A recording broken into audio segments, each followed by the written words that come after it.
Você já andou sozinho pelas ruas tarde da noite? Aquele silêncio estranho, como se o mundo inteiro estivesse prendendo a respiração. Nenhum carro. Nenhuma alma viva por perto. Só você, e o som dos seus próprios passos ecoando. Agora imagina, você vira uma esquina escura e vê uma figura parada ali. Imóvel. Quieta. Usando uma máscara cirúrgica que cobre metade do rosto. Ela te encara sem dizer nada. A luz fraca de um poste brilha bem atrás dela, deixando seu corpo meio sombreado. E então ela dá um passo à frente, e pergunta: "Eu sou bonita?" Você congela. O instinto grita para sair correndo, mas alguma coisa no jeito como ela fala te obriga a responder. Você diz que sim. Ela ri. Um som abafado, quase infantil. E aí, ela puxa a máscara para baixo. O que você vê em seguida, não parece humano.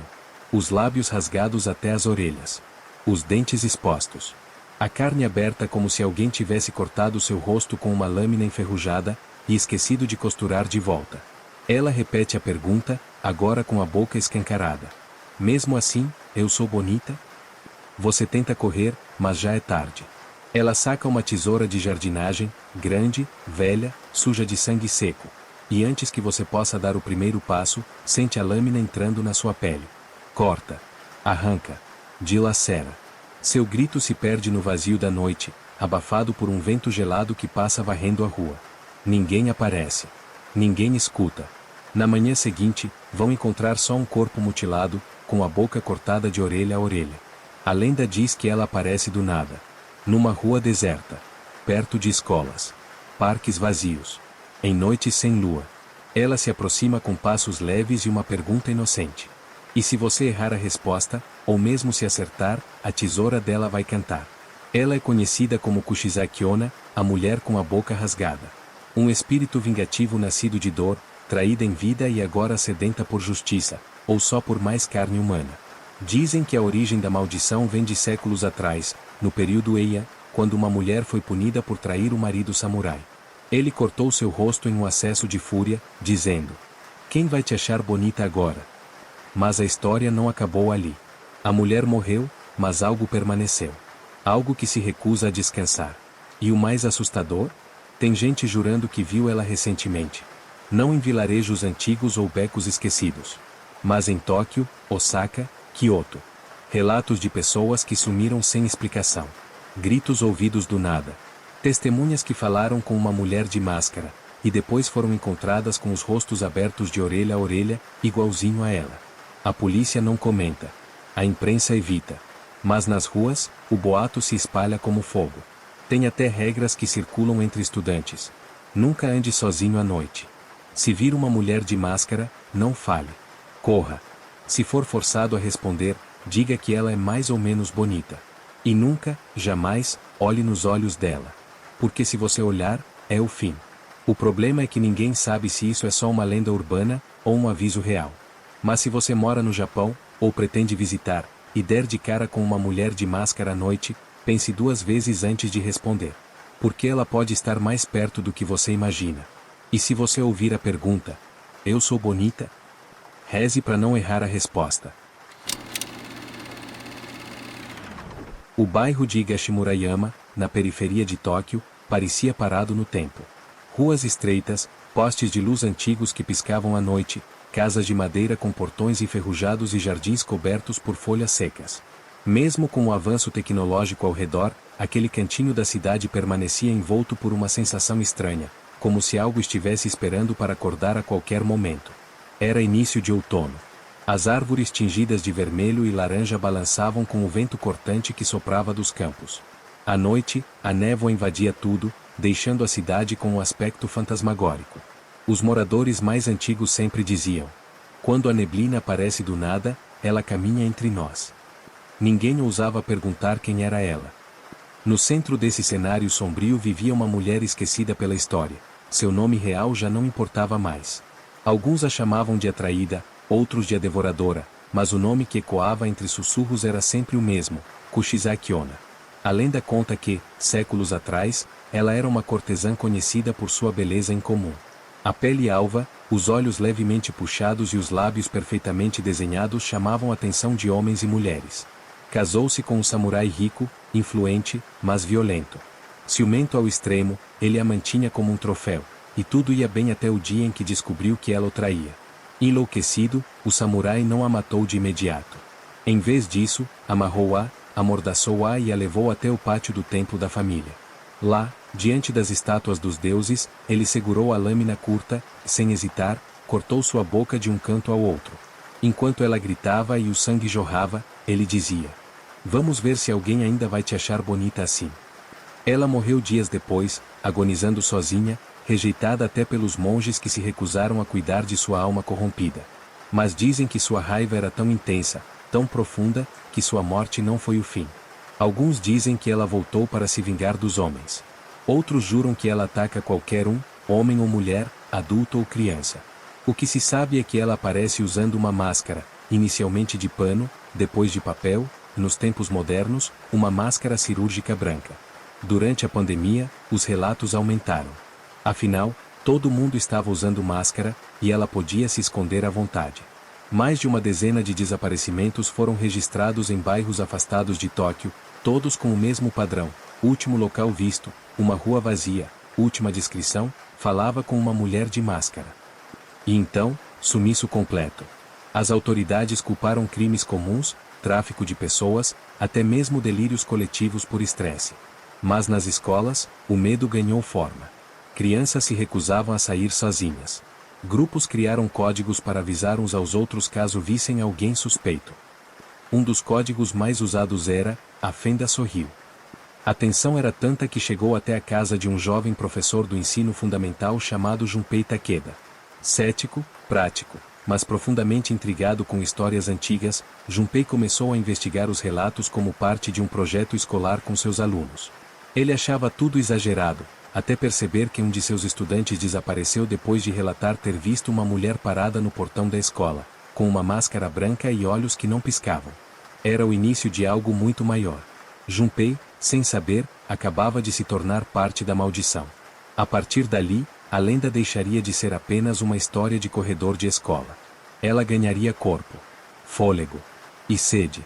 Depois do desaparecimento do pequeno Haruto, Junpei começou a perceber coisas estranhas dentro da escola. Não eram só as crianças que andavam inquietas, os professores também cochichavam nos corredores. A diretora dizia que Haruto havia fugido de casa, que não era a primeira vez. Mas Junpei conhecia o garoto. Ele era tímido, fechado, mas nunca demonstrou qualquer sinal de fuga. E, antes de sumir, ele havia deixado algo no armário da sala, um desenho. Era uma folha rasgada do caderno de matemática. No centro, com lápis preto, Haruto havia desenhado uma mulher de cabelos lisos, longos, vestida com um casaco que cobria o corpo até os joelhos. No rosto, uma máscara branca. E logo abaixo, em letras trêmulas, ele escreveu: "Ela está me seguindo." A partir desse dia, Junpei começou a ver vultos à noite. Ao caminhar até o ponto de ônibus, sentia um arrepio na nuca. Teve noites em que jurava ouvir passos atrás dele, mas, ao virar, não havia ninguém. Em casa, as coisas pioraram. Certa madrugada, foi acordado por um som agudo vindo da sala. Algo como metal arranhando o chão. Pegou uma lanterna, foi até lá, mas não encontrou nada além da janela entreaberta, balançando com o vento. No dia seguinte, recebeu um e-mail sem remetente. Um vídeo curto, de menos de 10 segundos. Era a filmagem da frente da escola. Um grupo de crianças atravessava o portão, e no canto da tela, por menos de 2 segundos, uma mulher de máscara parada do lado de fora. Imóvel. Observando. Quando Junpei pausou a imagem, sentiu um frio correr pela espinha. Aqueles olhos, não eram normais. Eram fundos, escuros, quase mortos. Como se ela estivesse ali, mas não estivesse viva. Ele mostrou a gravação para a diretora. Ela apenas riu nervosamente e disse que podia ser qualquer pessoa. Talvez uma mãe preocupada, ela sugeriu. Junpei não respondeu. Sabia que aquilo não era uma mãe. Aquilo era ela. Naquela mesma semana, mais 2 crianças faltaram às aulas. E um zelador foi encontrado desacordado nos fundos da escola, com um corte estranho na bochecha, indo até o canto da boca. Ele dizia ter caído, mas a ferida era reta demais, precisa demais, como feita por uma tesoura. A cidade começava a murmurar. As crianças falavam cada vez mais dela, agora com um novo apelido: a Senhora da Máscara. Uma noite, Junpei decidiu investigar por conta própria. Esperou o último ônibus, foi até a escola, pulou o portão e ficou ali, escondido perto do jardim. Passaram-se horas. Nada. Só vento, folhas secas e o som do relógio da torre marcando 3 da manhã. Até que ele viu. No fim da rua, uma figura solitária caminhava em sua direção. Passos lentos. Corpo ereto. Casaco escuro. E o mais aterrorizante, a máscara branca reluzindo sob a luz amarela do poste. Junpei congelou. O ar ficou pesado, os pelos do braço se eriçaram. Quando ela parou em frente ao portão, olhou diretamente para ele, como se soubesse que ele estava ali. E então, levantou uma tesoura enorme, enferrujada, e apontou direto para ele. Junpei correu. Pulou o muro de volta, tropeçou, caiu, ralou os joelhos, mas não olhou para trás. Chegou em casa suando, trêmulo, e trancou todas as portas. Ficou ali, encostado na parede da cozinha, com o coração batendo como um tambor. Aquela noite confirmou tudo. A lenda era real. E agora, ela sabia quem ele era. Junpei não conseguia dormir desde a noite em que viu a mulher mascarada. Passava horas trancado em casa, olhando pelas frestas da janela, com medo de que ela estivesse lá fora, parada, esperando. Tentou esquecer. Tentou fingir que era só alucinação causada pelo cansaço. Mas o que aconteceu nos dias seguintes não podia ser ignorado. Começou com pequenos ruídos dentro da casa. Tesouras sumiam da gaveta da cozinha. Em uma manhã, acordou com o espelho do banheiro rachado, como se alguém tivesse pressionado um objeto pontiagudo contra ele. Depois vieram os sonhos. Ou melhor, pesadelos. Em um deles, ele andava por um corredor branco, sem fim, com portas de ambos os lados. De trás de cada porta, uma voz infantil chorava. Ele tentava abrir, mas as maçanetas queimavam como brasa. E então, no fim do corredor, ela aparecia. A mulher com a máscara. Tesoura em mãos. Avançando lentamente, cortando o silêncio com o som seco do metal se abrindo e fechando. Cada clique, um segundo a menos. Cada passo, mais perto. Ele acordava suando, sempre no mesmo momento, quando ela estendia a tesoura e sussurrava, bem perto do seu rosto. Eu sou bonita? Depois de 3 noites sem dormir direito, Junpei decidiu fazer o impensável. Ele foi até a antiga vila onde, segundo as lendas, a maldição havia começado. Um lugar chamado Kushibashi, isolado, cercado por florestas densas e estradas de terra que não apareciam nem no Google Maps. Lá, encontrou um templo abandonado. Portas podres, telhado desabando, mas com um altar ainda de pé. E no centro, uma oferenda velha, uma tesoura enferrujada repousando sobre um pedaço de tecido branco manchado de sangue seco. Junpei sentiu o ar mudar quando entrou. Era como se alguém tivesse prendido a respiração do lugar inteiro. Ele não teve tempo de pensar. Ouviu o som. O barulho da tesoura se abrindo. Virou devagar, e ali estava ela. No canto do templo. Parada. Imóvel. A pele extremamente pálida. Os olhos escuros, fundos. E a máscara branca, limpa, escondendo o terror por trás dela. Ela andou até ele em silêncio. Cada passo fazia o assoalho render. E quando estava a apenas 2 metros, parou, e inclinou a cabeça de leve. Eu sou, ó bonita? A voz era suave. Quase doce. Como se a pergunta fosse uma brincadeira inocente. Junpei, tremendo, respondeu. Sim. Ela puxou a máscara. O rosto desfigurado. A boca aberta de um canto ao outro, com os dentes expostos e a pele rasgada. O sangue parecia fresco, como se a ferida nunca cicatrizasse. Os olhos brilharam. Um sorriso forçado se formou, e ela repetiu. Mesmo assim, eu sou bonita? Ele sabia o que viria. Correu. Mas a porta do templo bateu com força. Trancada. Ela veio atrás. Rápida. Muito mais rápida do que ele imaginava. Junpei tropeçou, caiu no chão e virou de costas. Quando olhou, ela já estava em cima dele, erguendo a tesoura. Se você mentiu, ela murmurou. Eu vou te deixar bonito também. O corte veio rápido, mas em vez de dor, Junpei sentiu um calor estranho, como se sua pele estivesse se desfazendo. Tentou gritar, mas o som não saiu. Tudo ficou escuro. Quando acordou, estava em sua cama. O templo havia sido só um sonho? Mas ao olhar no espelho, viu o que restava. Uma fina cicatriz se estendia do canto esquerdo até o meio da boca. Como se alguém tivesse começado a cortá-lo, e parado. O terror era real. E ela ainda não tinha terminado. Depois daquela noite, Junpei nunca mais foi o mesmo. Ele trancou as janelas. Instalou trancas extras nas portas. Cobriu todos os espelhos da casa com panos pretos. A cicatriz em seu rosto, embora fina, latejava toda vez que ele pensava nela, a mulher com a fenda na boca. A dor era como um lembrete, ela esteve ali. E talvez, ainda estivesse. Por semanas, ele tentou retomar a rotina. Mas era como se algo tivesse entrado junto com ele naquela noite. Um cheiro que não saía da roupa. Um sussurro que não cessava, mesmo em silêncio absoluto. E a pior parte, os alunos continuavam desaparecendo. Mais 2 estudantes sumiram. Um menino do 4º ano, visto pela última vez caminhando sozinho para casa. E uma menina de 7 anos, que relatou a um colega que uma tia com máscara disse que ela era linda. A escola ficou em alerta. As aulas passaram a terminar mais cedo. Alguns pais retiraram os filhos. A diretora, visivelmente abalada, convocou Junpei para uma reunião a portas fechadas. Ela tremia. Disse que alguém havia deixado um envelope em sua mesa. Dentro havia uma foto antiga. Uma mulher de kimono, cabelos presos, boca mutilada. E atrás, escrito com caligrafia firme: "A beleza é uma maldição." Junpei pegou a foto com as mãos trêmulas. Os olhos da mulher na imagem eram idênticos aos da figura que o atacou no templo. A mesma ausência de alma. A mesma acusação silenciosa. Aquilo não era só uma lenda, era uma entidade. E ela tinha uma missão. Ele então fez o impensável, voltou ao templo. Mas quando chegou lá, encontrou apenas ruínas e o altar queimado. Nada mais estava no lugar. Nem a tesoura. Nem o pano manchado. Nem o silêncio. Só o som distante de algo, respirando.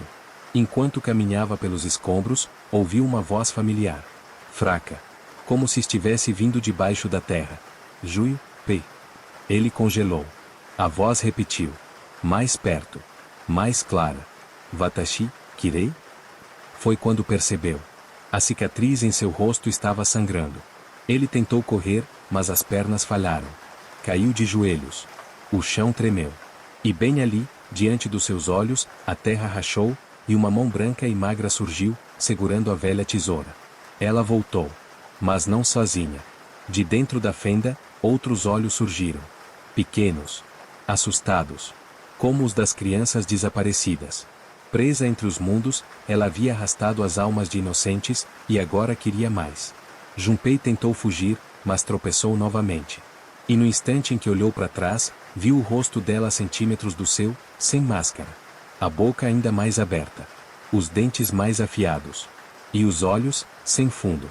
Mesmo com essa cicatriz, você se acha bonito? Ela sussurrou.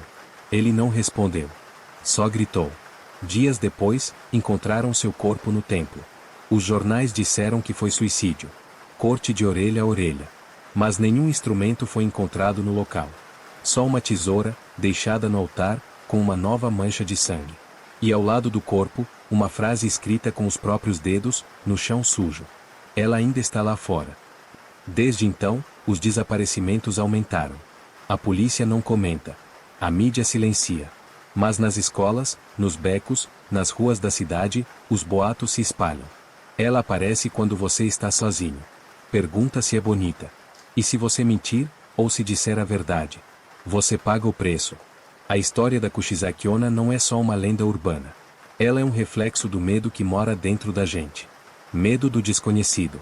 Medo de confiar em alguém que não conhecemos. Medo de responder a pergunta errada, e pagar com a própria vida. Ela não quer apenas matar. Ela quer marcar.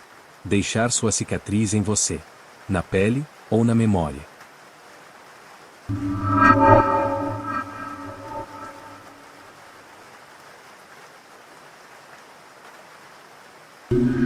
Tem lugares que, por mais abandonados que pareçam, nunca estão realmente vazios.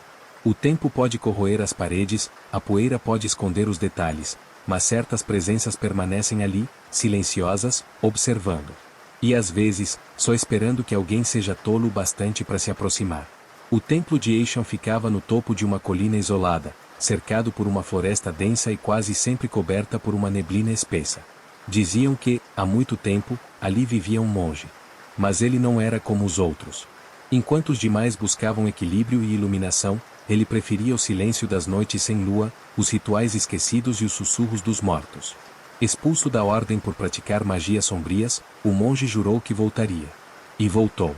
Mas não em carne. Seu corpo jamais foi encontrado.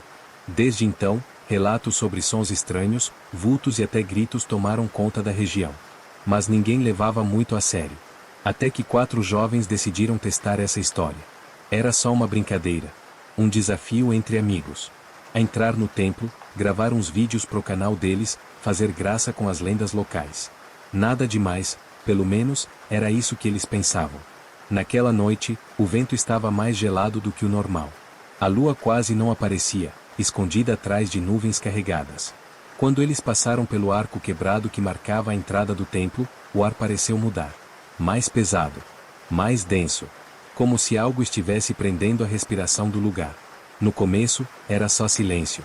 Mas não aquele silêncio comum, era um vazio sonoro que dava a sensação de que até o tempo tinha parado de correr ali dentro. Eles riam, falavam alto, provocavam. Um deles até gritou: "Ô, monge! Aparece aí para tirar uma foto." Não foi engraçado. 2 minutos depois, ouviram o primeiro som. Algo leve, como se unhas estivessem arranhando madeira. Vieram de dentro. Depois, o som parou. Eles congelaram. Se entreolharam. Riram de nervoso. "Deve ser rato", disse um. "Ou o monge veio mesmo, véi", brincou outro. Riram. Mas a risada foi curta. Um vento forte soprou do nada, frio, cortante, e apagou a lanterna de um deles. Quando acenderam de novo, havia pegadas no chão de terra batida, mas não eram de nenhum deles. Os passos seguiam em direção a um dos corredores internos, onde a luz já não alcançava. E foi aí que tudo começou a dar errado. As portas, antes escancaradas, começaram a render. Lentamente, como se algo invisível estivesse fechando uma por uma. Eles correram para sair, mas quando chegaram na entrada principal, ela estava trancada. Por dentro. Como se o templo estivesse os engolindo. Pânico. Gritos. Correria. Mas nada adiantava. Era como se o lugar tivesse virado um labirinto. As paredes pareciam mudar de lugar, os corredores se esticavam. Eles começaram a se separar, tentando achar outra saída. E então veio o som mais horrível daquela noite, um grito. Longo, agudo, desesperado. Um deles havia sido pego.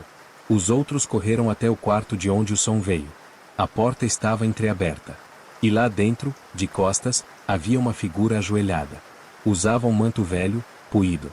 A pele era acinzentada, com manchas escuras, como se estivesse apodrecendo. E mesmo sem virar o rosto, algo naquela presença dizia que ela sabia que estava sendo observada. De repente, a figura se levantou. Lentamente. E se virou. O rosto não tinha olhos. Nem nariz. Apenas uma boca costurada, da qual começava a escorrer algo preto. O monge havia voltado. E ele estava com fome. O templo de Eixa não aparecia em mapas atuais. Os poucos registros que existiam estavam em livros antigos, escondidos em bibliotecas esquecidas ou em sites de lendas urbanas mal formatados, com fotos granuladas e relatos desconexos. Fica num vilarejo quase extinto no interior da China, onde as poucas casas sobreviventes estavam sendo engolidas pela vegetação e pelo esquecimento. Construído há mais de 300 anos, o templo foi dedicado a uma divindade ancestral, associada à purificação e à sabedoria. Era um refúgio espiritual, até que o nome de um monge em particular começou a manchar sua história. Chamavam-no de Lian, embora esse nome só fosse sussurrado pelos mais velhos da aldeia, e sempre seguido de um gesto de proteção, como bater na madeira ou cuspir no chão. Lian era inteligente, culto, obcecado pelo poder da vida e da morte. Enquanto os outros monges rezavam, ele estudava grimórios proibidos, escavava túneis debaixo do templo, fazia oferendas com sangue de animais, e dizia ter ouvido vozes que prometiam conhecimento além da compreensão humana. Quando foi descoberto, foi expulso da ordem em um ritual de excomunhão que quase destruiu o templo inteiro. Só que ninguém sabe o que aconteceu depois. Uns dizem que ele se escondeu no subterrâneo do templo e morreu lá. Outros juram que ele se matou para se tornar imortal. Mas todos concordam numa coisa: ele nunca saiu de lá. É aí que entram os protagonistas da nossa história. 4 amigos, todos na faixa dos 20 anos, viciados em adrenalina e donos de um canal no YouTube especializado em explorar lugares abandonados. Davi, Léo, Camila e Nina. Eles já tinham invadido hospitais psiquiátricos, fábricas enferrujadas e até um cemitério esquecido no interior de Goiás. O vídeo mais famoso deles tinha 500 mil de visualizações. Mas eles queriam mais. Queriam viralizar de verdade. A dica do templo veio por meio de um inscrito anônimo. Um e-mail curto, sem assinatura, com coordenadas GPS e a mensagem: se quiserem ver algo realmente assombroso, visitem o templo de Eixa. Mas entrem à noite. Camila achou que era fake. Nina também. Mas Davi ficou intrigado. Pesquisou. Encontrou uns blogs obscuros falando do lugar. As fotos eram quase todas fora de foco. Algumas mostravam o portão de pedra meio tombado, outras capturavam vultos estranhos entre os corredores. Nada comprovado, claro. Mas o suficiente para convencer o grupo. E então eles foram. A viagem levou 2 dias, atravessando estradas precárias, dormindo em albergues sujos e perguntando por direções em vilas que pareciam saídas de outro século. Quando chegaram à trilha que levava ao templo, já era fim de tarde. O caminho até o topo da colina estava engolido por névoa, e o som da floresta era estranho. Quase como se ela respirasse. Camila filmava tudo, enquanto Léo fazia piada de nervoso e Nina resmungava que aquilo era uma péssima ideia. Davi, no entanto, estava silencioso. Olhava para o alto da trilha, como se já soubesse que algo ali estava prestes a dar errado. O templo finalmente surgiu entre as árvores, com sua estrutura de madeira escurecida pelo tempo, os telhados curvados cobertos de musgo, e as portas, curiosamente, entreabertas. Como se estivesse esperando. E ninguém percebeu naquele momento, mas, assim que os 4 pisaram no terreno sagrado, a floresta ficou em silêncio. Nenhum pássaro. Nenhum grilo. Nada. A atmosfera mudou. E aquele lugar, abandonado há séculos, acordou. O grupo entrou no templo rindo, falando alto, como se aquilo fosse só mais uma exploração qualquer. Camila segurava a câmera, apontando para tudo. Léo ia na frente, imitando um caçador de fantasmas. Nina ficava no meio, irritada com os dois. Davi, o mais calado, ia por último, observando os detalhes com atenção demais. O saguão principal estava tomado por poeira e pedaços de madeira quebrada. O altar, onde monges uma vez entoaram mantras, agora era só ruína. No chão, uma fina camada de terra escondia marcas, como se algo tivesse sido arrastado recentemente. Mas eles não perceberam isso de imediato. Camila apontou a câmera para uma parede cheia de inscrições esculpidas. Símbolos que não faziam parte de nenhum idioma que ela conhecia. Davi se aproximou. Isso aqui não é mandarim, nem tibetano, parece um tipo de runa, murmurou, agachado. Runas chinesas? Léo riu. Ah, claro. Deve ter sido um monge viking. Nina não respondeu. Olhava ao redor, com os braços cruzados. O ar parecia mais frio ali dentro. Não o frio comum de um lugar velho, mas um frio que grudava na pele, que escorria pelos ossos. Algo errado. Eles continuaram andando, explorando corredores escuros. As lanternas piscavam de vez em quando, mas ninguém deu muita atenção. Até que uma delas apagou de vez. Foi a pilha, disse Davi, abrindo a lanterna e trocando as baterias. Quando ligou de novo, as paredes ao redor pareciam mais próximas. Como se tivessem se movido. A partir daí, as coisas começaram a mudar. Lentamente. Quase imperceptível. Sons de passos que não pertenciam a ninguém.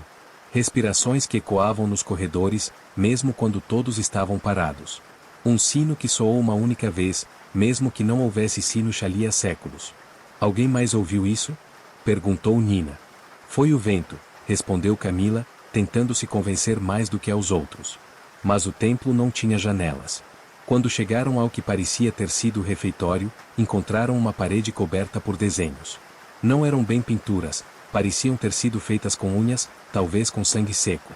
Mostravam figuras humanas se contorcendo, olhos arrancados, bocas abertas em gritos silenciosos.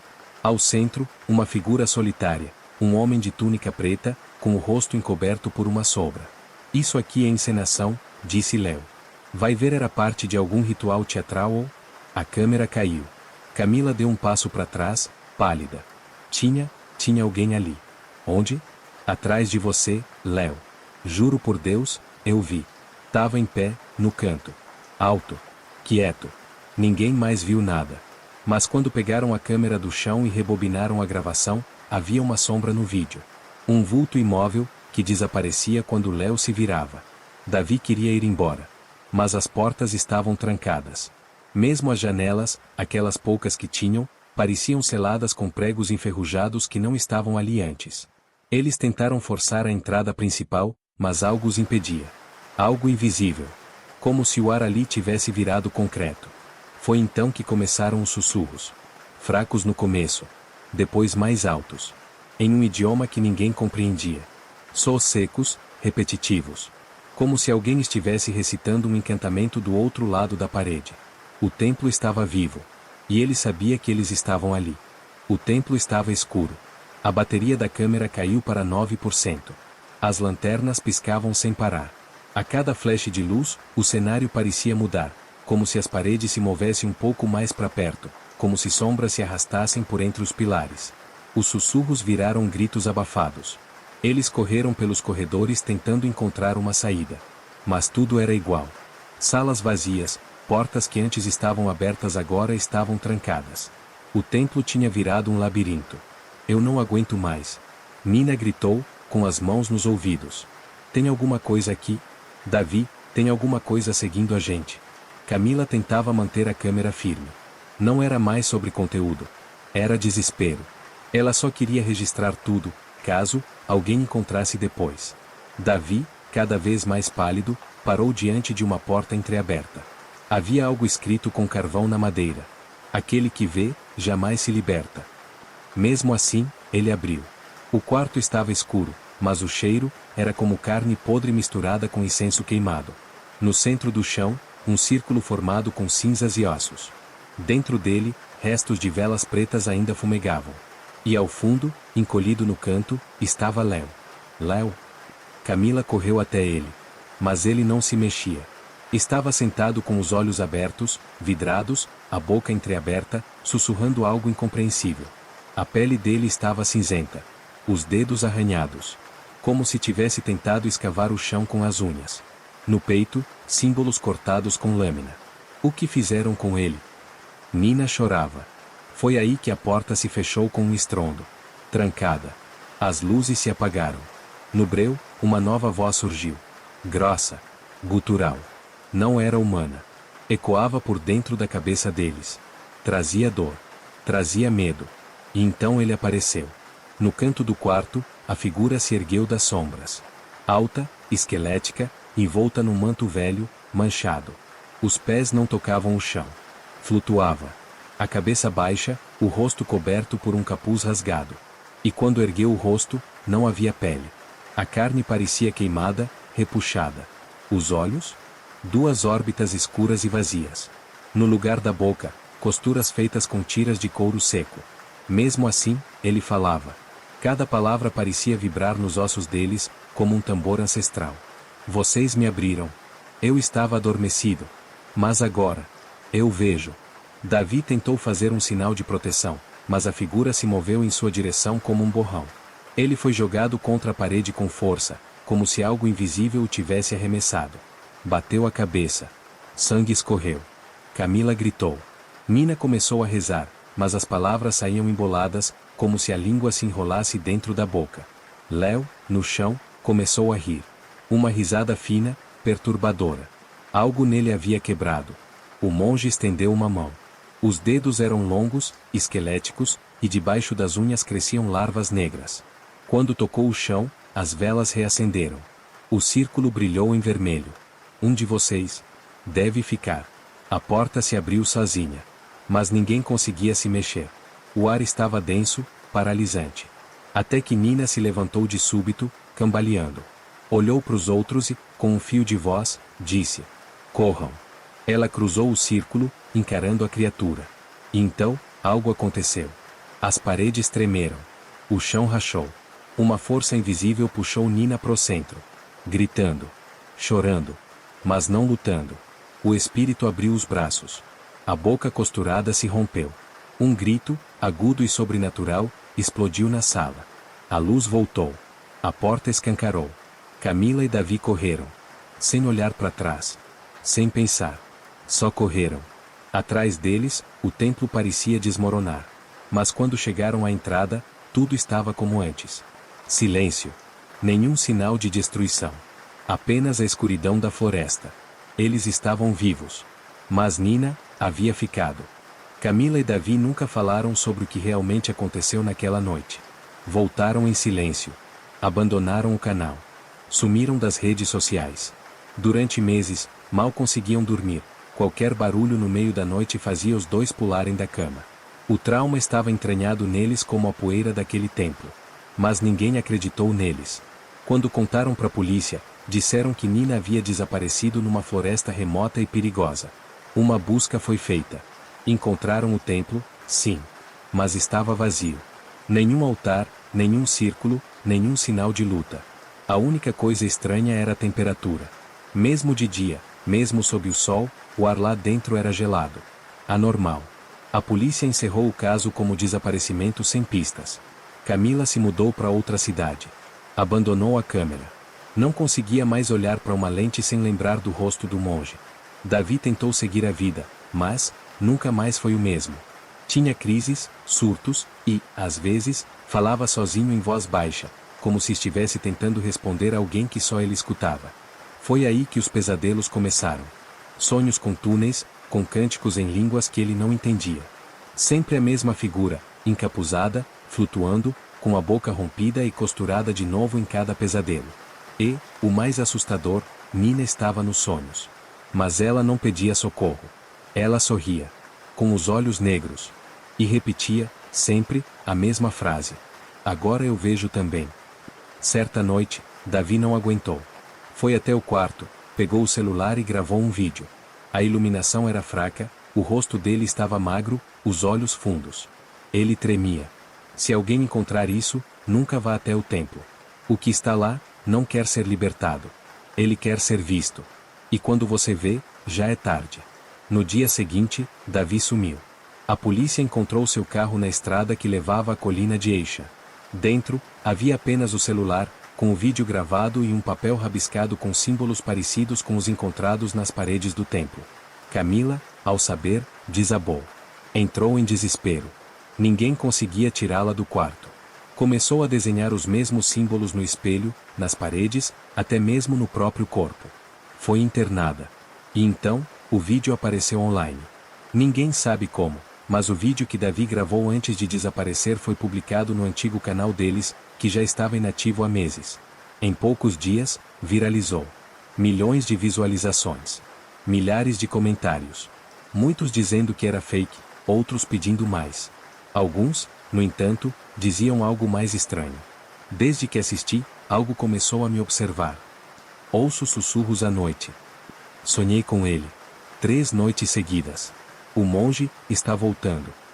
E um dos comentários mais curtidos dizia simplesmente: agora nós também vemos. Desde então, relatos começaram a surgir ao redor do mundo. Pessoas que sonhavam com túneis escuros. Com velas pretas. Com um rosto costurado flutuando nos cantos do quarto. A lenda do templo de Eishan se espalhou. Mas o que ninguém percebeu é que o espírito nunca precisou que as pessoas fossem até ele. Ele só precisava ser visto. E agora, com cada visualização, com cada replay, ele se fortalece. Porque o monge maldito não quer apenas almas. Ele quer plateia.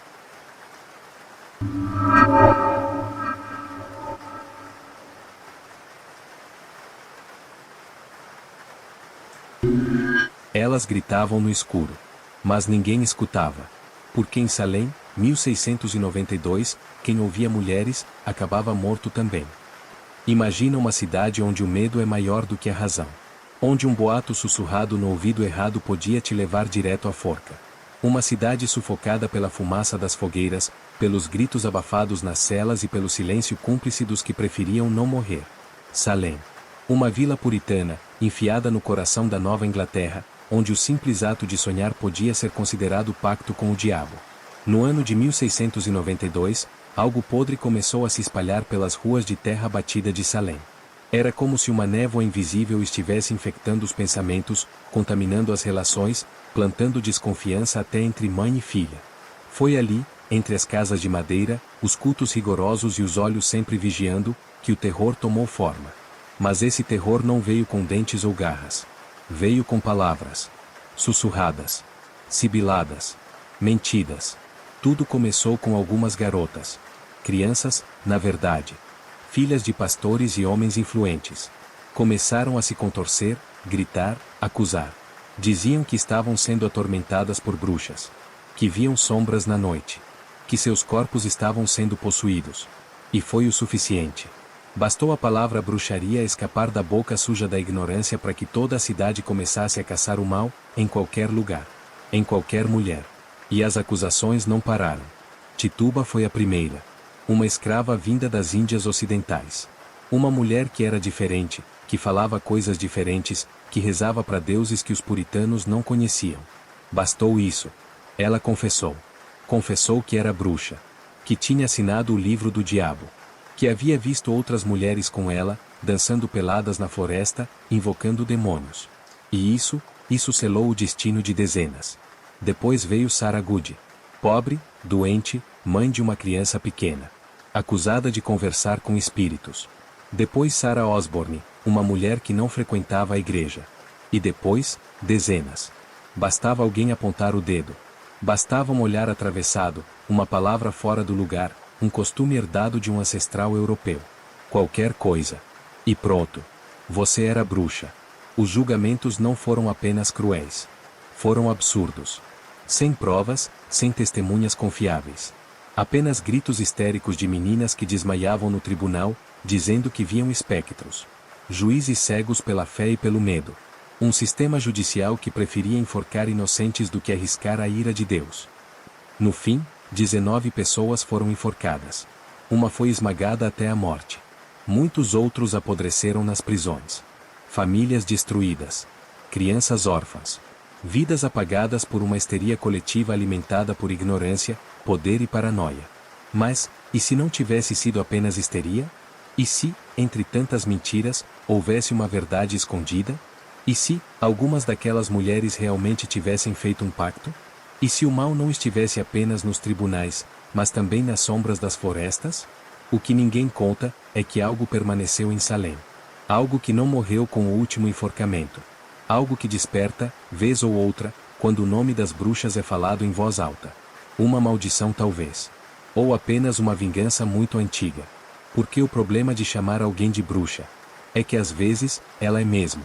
E agora, você vai descobrir o que realmente aconteceu naquela vila amaldiçoada. Salem, 1692. A cidade era pequena, com pouco mais de 2.000 pessoas, cercada por florestas densas e silenciosas. O ar era pesado mesmo durante o dia. As casas, feitas de madeira escura, pareciam encolhidas sob o peso da fé que dominava o lugar. Fé puritana, rígida, severa. Tudo que fugia das escrituras sagradas era pecado. Música, dança, jogos, leitura de romances, tudo era proibido. A única distração aceitável era a vigilância. Um povo inteiro vigiando uns aos outros, sempre em busca do mínimo sinal do mal. As ruas de terra batida eram estreitas, cobertas por lama e pegadas marcadas por botas grosseiras. À noite, a cidade desaparecia na escuridão. Só se via o brilho das velas nas janelas e ouvia-se o som distante de corvos empoleirados nas árvores. O medo era uma presença constante.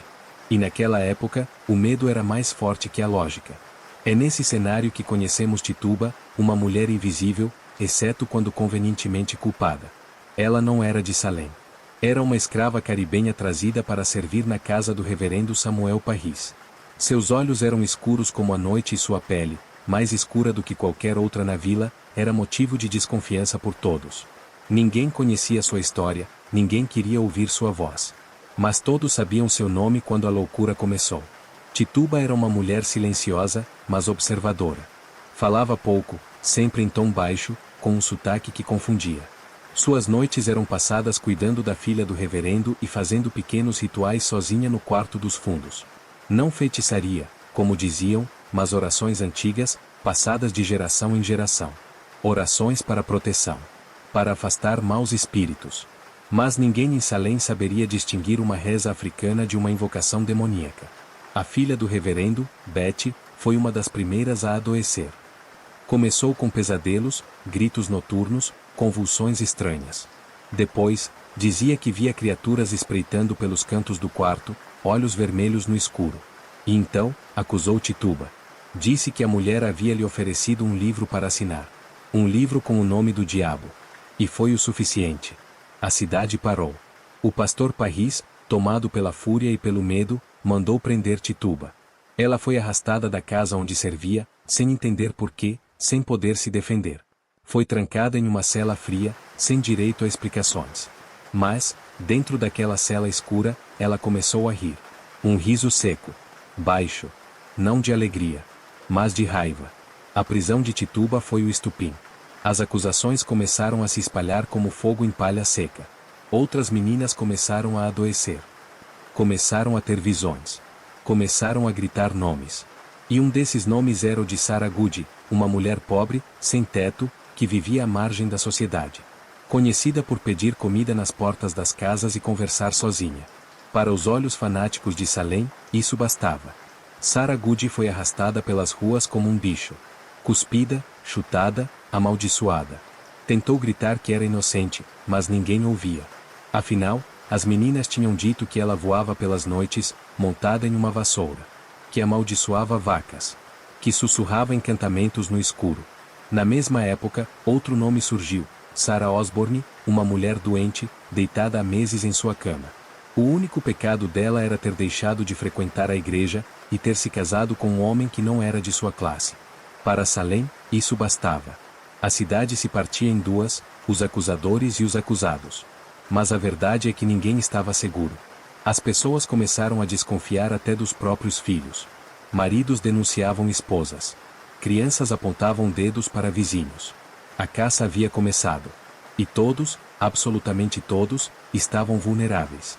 No meio dessa tempestade, uma presença pairava silenciosa sobre a vila. Algo antigo, que parecia se alimentar do caos.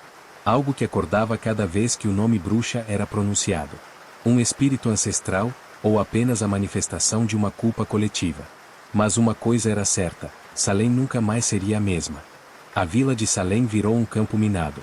A cada novo dia, mais nomes eram adicionados à lista de acusados. Pessoas simples. Donas de casa. Viúvas. Homens também, embora em menor número. Mas o foco principal estava sempre nas mulheres. Elas eram vistas como mais frágeis, mais suscetíveis ao pecado. Mais perigosas. Dentro dos tribunais improvisados, o cenário era uma verdadeira encenação macabra. As meninas, aquelas que diziam estar possuídas, gritavam, se contorciam no chão, diziam ver espectros pairando sobre os acusados. Bastava uma delas apontar para alguém e fingir um arrepio para que a sentença já estivesse praticamente dada. Os juízes chamavam isso de prova espectral. Prova baseada não no que se podia ver, mas no que se dizia sentir. Enquanto isso, Tituba continuava presa. E falava. Falava muito. Contava histórias que pareciam lendas, misturando crenças caribenhas com a paranoia puritana de Salem. Ela dizia que havia mais bruxas.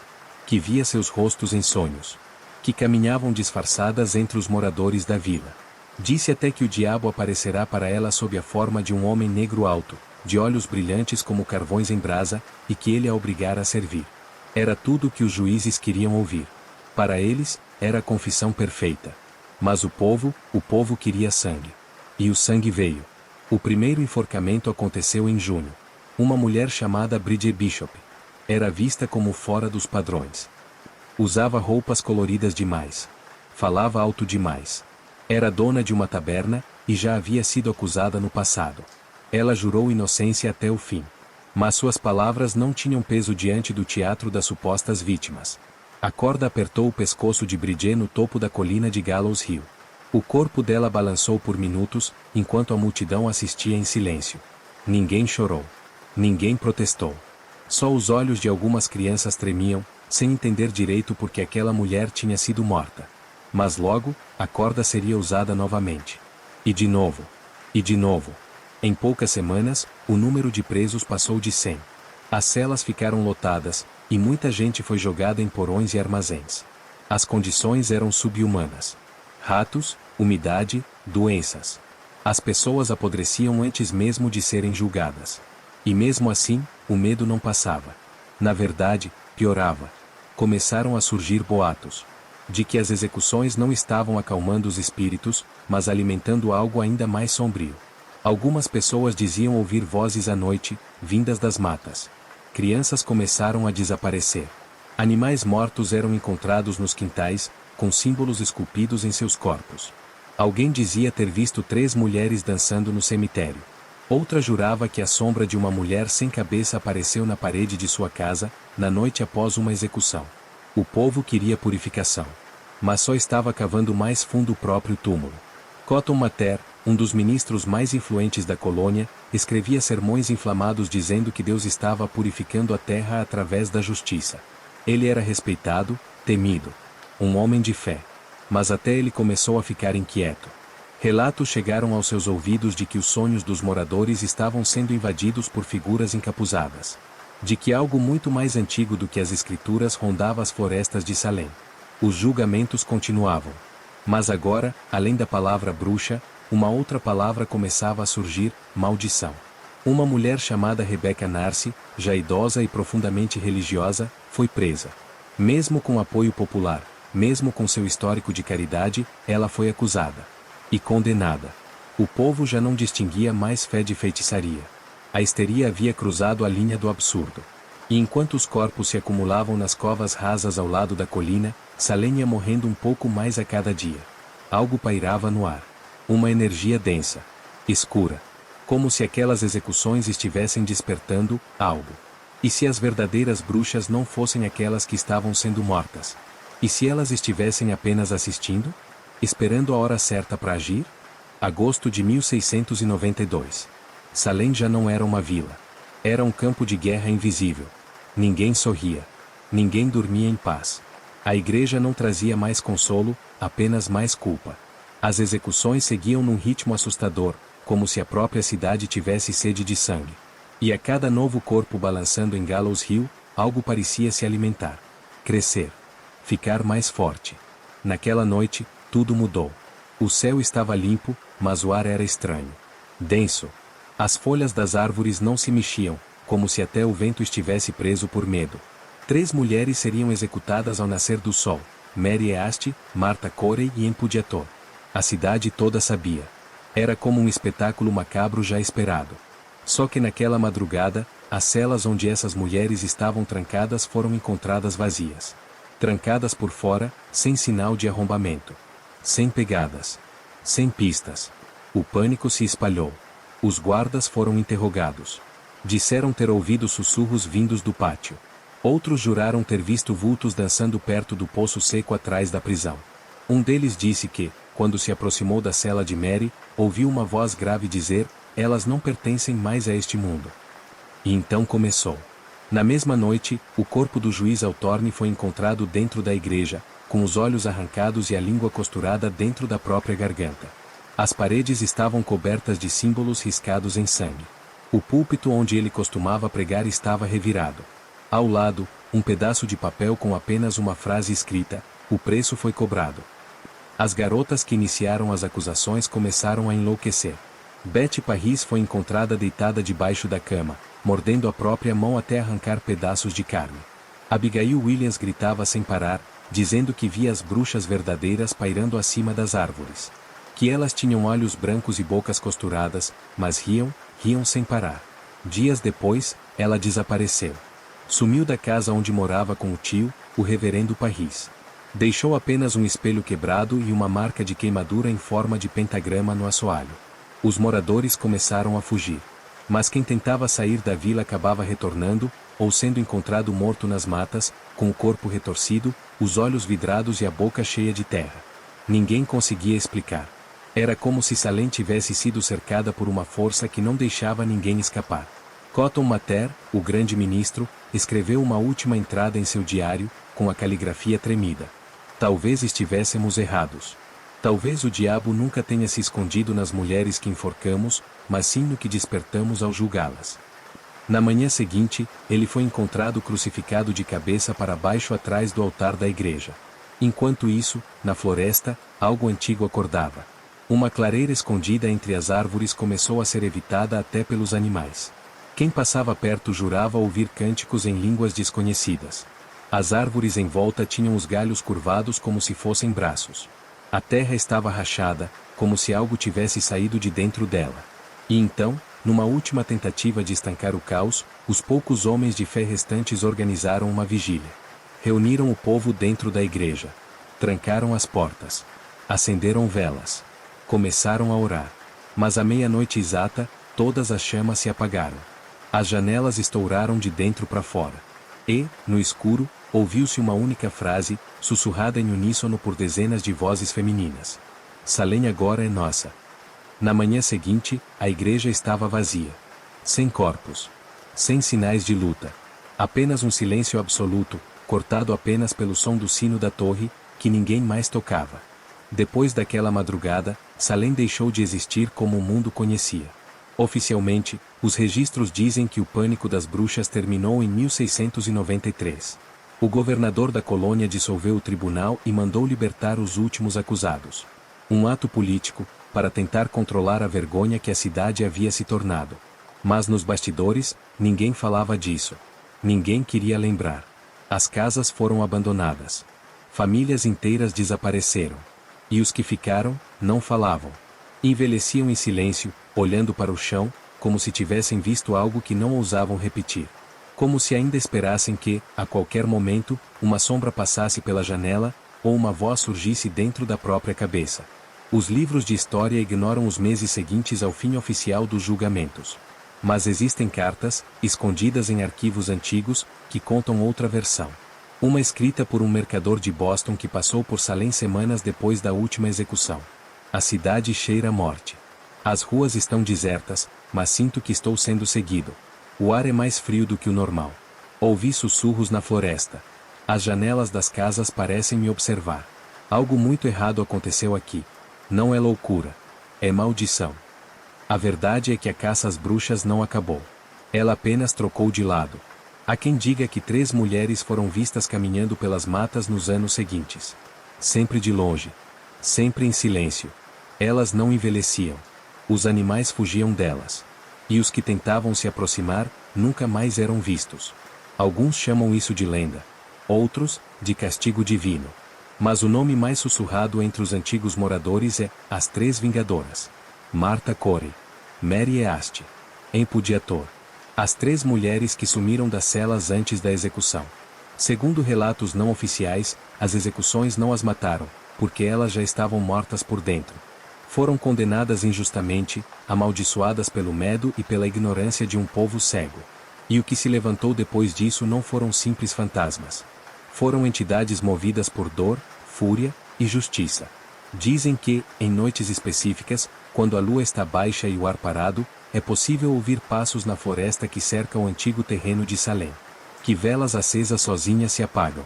Que crianças sonham com mulheres de olhos escuros e bocas costuradas, oferecendo livros para assinar. Em 1957, o estado de Massachusetts pediu desculpas oficiais pelas execuções de 1692. Tarde demais. A cidade já tinha virado símbolo da ignorância que se alimenta do medo. Mas talvez, tenha virado também a prisão de algo mais sombrio. Algo que nunca foi exorcizado de verdade. Hoje, Salém virou ponto turístico. Lojas de bruxaria, museus, roteiros temáticos. As pessoas vão até lá para tirar fotos em frente ao tribunal, visitar os locais das execuções e rir das superstições do passado. Mas poucas sabem que ainda há uma casa no alto da colina, afastada das ruas movimentadas. Uma casa antiga, coberta por eras secas, com janelas vedadas por dentro. E, segundo alguns guias locais, é melhor não chegar perto depois do pôr do sol. Porque ali, o ar muda. O tempo parece parar. E, às vezes, só às vezes, você consegue ver 3 figuras de véu escuro paradas no fim do corredor. Imóveis. Observando. Não importa quantas desculpas sejam dadas. Não importa quantos livros tentem recontar os fatos. A verdade é que Salém sangrou. Sangrou com o ódio, com o fanatismo e com a ignorância. E esse sangue, nunca foi limpo de verdade. Talvez a pergunta certa não seja, as mulheres eram mesmo bruxas. Mas sim, o que criamos, ao tratá-las como se fossem. E assim termina essa história que atravessa séculos, mas que continua viva no imaginário de quem ousa lembrar. Salém não é apenas uma cidade marcada por uma tragédia histórica. É o retrato cru do medo que a gente carrega dentro da gente. O medo que, quando não controlado, destrói tudo ao redor, sem piedade. As bruxas de Salem não foram apenas vítimas de julgamentos cruéis e injustos. Elas foram a consequência da ignorância coletiva, da paranoia e do ódio que se espalham fácil, rápido, como fogo em mato seco. O que começou com gritos de crianças, virou sentença de morte para dezenas, e terminou com algo que ninguém consegue explicar direito até hoje. Você que ouviu essa história, pense, quantas vezes a gente já deixou o medo guiar nossas decisões? Quantas vezes julgamos o outro só por ser diferente? Quantas vezes o inimigo está dentro da gente, esperando a oportunidade de se mostrar? Salem é um aviso. Um sussurro no escuro. Um lembrete de que o terror real não vem só das sombras e dos monstros, mas do que a gente carrega dentro. Se gostou dessa história, não esquece, aqui no canal tem muito mais relatos sombrios, lendas que vão arrepiar sua pele e histórias que vão fazer seu coração acelerar. Comenta aqui o que você achou dessa trama, qual parte te deu mais medo, ou se já conhece alguma outra história macabra parecida. Quero saber sua opinião. E claro, se ainda não é inscrito, aproveita para se inscrever e ativar o sininho para não perder nenhuma novidade. Porque o medo só perde quando a gente enfrenta ele de frente. E acredite, o próximo conto já está esperando para te tirar o sono. Até a próxima, se você tiver coragem.